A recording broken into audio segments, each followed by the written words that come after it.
दोस्तों, Indian stock market के लिए शॉकिंग अपडेट आ चुकी है। सरकार की तरफ से डेटा आया है, तो आपको पता है कि ये डेटा इम्पैक्ट करेगा और आपको पता होना चाहिए डेटा रिलेटेड है बैंक निफ्टी से, निफ्टी से। और अगर आप देखेंगे कंपनीज के रिजल्ट से, प्रॉफिट से, सब कुछ देखेगा। यहाँ पे कोरिलेट करना है आपको और इकोनॉमी से, सबसे इंपॉर्टेंट होता है इकोनॉमी से, क्योंकि आरबीआई और देखेगा सरकार के लिए भी चिंता की बात है। तो एक एक करके सब कुछ बताना शुरू करेंगे। तो सबसे पहले मैंने आपको बताया था कि जब सीपीआई इन्फ्लेशन के नंबर्स आए थे, मैंने आपको बताया था कि सीपीआई इन्फ्लेशन के नंबर इतने ज्यादा कम होके आने, इतने ज्यादा कि डिमांड है ही नहीं। अब आप ये समझो, डिमांड अगर इकोनॉमी में बनी नहीं रही है तो कंपनी के प्रॉफिट भी तो गिरना कम हो जाएंगे। मतलब आप पहले देखिएगा 100 रुपए खर्च करते थे, अब आप 50 कर रहे हो, आप 25 ही रुपए खर्च कर रहे हो। तो आपको भी तो पता है कि जो 100 रुपए आप खर्च करते थे वो किसी कंपनी की इनकम बनती थी। लेकिन आप जब खर्च ही करना बंद कर दोगे तो क्या होगा, कंपनियों के जो प्रॉफिट पहले हो रहे थे वो अब नहीं होंगे और वो गिरेंगे, और जब वो गिरेंगे तो उसका स्टॉक मार्केट पे इंपैक्ट पड़ता है। तो यही चीज यहाँ पे हो रही है कि जब किसी देश का देखिएगा इन्फ्लेशन के नंबर्स माइनस में आ जाते हैं तो वहां पे मंदी जैसे हालात, स्लो डाउन जैसे हालात देखने को मिलते हैं, जो कि स्टॉक मार्केट के लिए अच्छे नहीं होते, इकोनॉमी के लिए अच्छे नहीं होते। तो अगर आप देखेंगे यहाँ पे मिनिस्ट्री की जो रिपोर्ट आई है, जो अपडेट आया है, अगर आप देखेंगे तो यहाँ पे WPI इन्फ्लेशन के नंबर निगेटिव हो चुके हैं। वो भी थोड़े बहुत निगेटिव नहीं कि 0.1% या 0.4%, 5%। यहाँ पे जो WPI इन्फ्लेशन के नंबर्स आए हैं आज, अगर आप देखोगे तो आज के दिन 15 अक्टूबर के दिन जो नंबर आए हैं वो आप देख सकते हो 1.21% नीचे हो गए। यानी कि अक्टूबर की रिपोर्ट ये है कि इंडियन इकोनॉमी में डिमांड देखने को ही नहीं मिल रही है, और इसका सीधा असर ये है कि देखिएगा इंडियन स्टॉक मार्केट के लिए बड़ी खराब अपडेट है कि कंपनियों के प्रॉफिट गिरना शुरू हो जाएंगे। तो आप देख सकते हो कि यहाँ पे थे ये नंबर थे। अगर आप जनवरी में ये स्टार्टिंग बोलोगे कि इसी पर्टिकुलर मंथ के मतलब ईयर के स्टार्टिंग में आप देखोगे, जब देखिएगा स्टॉक मार्केट भी काफी अच्छे परफॉर्म कर रहे थे और 26,000 के आसपास देखिएगा, आपको देखिएगा बढ़िया, मतलब जो रनअप शुरू हुआ था वो 21,000 से स्टार्ट हुआ था और धीरे धीरे 26,000 पे पहुंचा था, क्योंकि आपके इन्फ्लेशन के नंबर अच्छे थे, आपकी डिमांड अच्छी थी, हेल्दी डिमांड थी, नेट प्रॉफिट अच्छे आ रहे थे, कंपनीज के, बैंकों के क्रेडिट क्रिएशन देखने को मिल रहा था, सब कुछ देखने को मिल रहा था।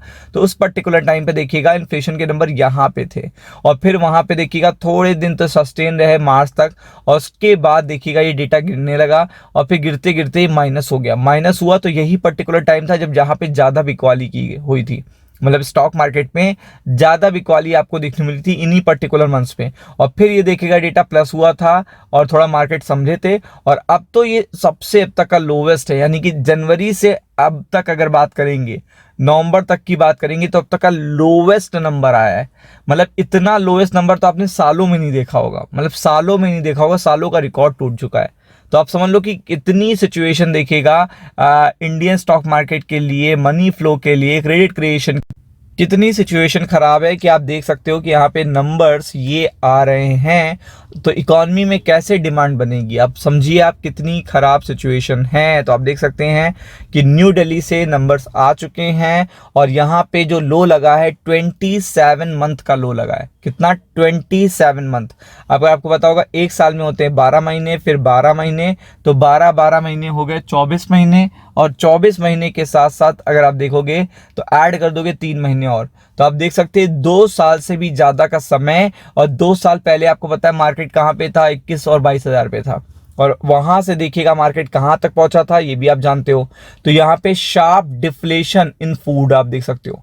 अगर फूड में डिफ्लेशन देखने को मिल रहा है तो आप समझिए कि किस तरीके की डिमांड होगी। Pulses, vegetable, lower prices of fuel, manufactured items, देखिए ये सब गवर्नमेंट डेटा शोड। तो आप देख सकते हो कि अगर इस तरीके से प्राइसेस कम हो रहे हैं और आपको पता है कि डिमांड क्रिएट नहीं हो रही, तो व्यापारियों को देखेगा लॉस हो रहा है। व्यापारी ही देखेगा सर्कुलेशन रखता है इकोनॉमी में, तो व्यापारी मार्केट में पैसा बनाए रखता है, तो वो चीज बड़ी देखेगा इम्पैक्टफुल है। यहाँ पे अगर आप देखोगे तो यहाँ पे निगेटिव इन्फ्लेशन के नंबर टोटली निगेटिव हैं पूरे के पूरे स्टॉक मार्केट के लिए। क्योंकि आप देख सकते हो कि जब तक ये पॉजिटिव रहते हैं तब तक तो आप ये कह सकते हो कि यहाँ पे डिमांड अभी भी स्टेडी है, मतलब मॉडरेट डिमांड बनी हुई है।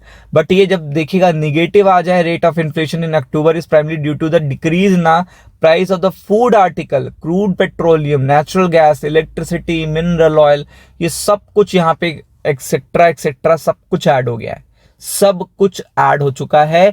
तो अगर जब देखिएगा डिमांड ही नहीं है इकोनॉमी में, तो इसका मतलब यही है कि आपको पता है कि कंपनीज के प्रॉफिट्स डाउन होने वाले हैं। और आपको पता है कि जब ऐसी कोई सिचुएशन होती है तो स्टॉक मार्केट इस पे देखिएगा निगेटिवली रिएक्ट करते हैं, क्योंकि इतना कंट्रोल भी नहीं चाहिए कि इकोनॉमी स्ट्रेच हो जाए, यानी कि सिकुड़ जाए। इकोनॉमी को सिकोड़ना नहीं होता है। तो आप समझ सकते हो कि ये चीज काफी देखिएगा इम्पैक्ट करेगी नेक्स्ट वीक। तो be prepared for it. Ram Ram.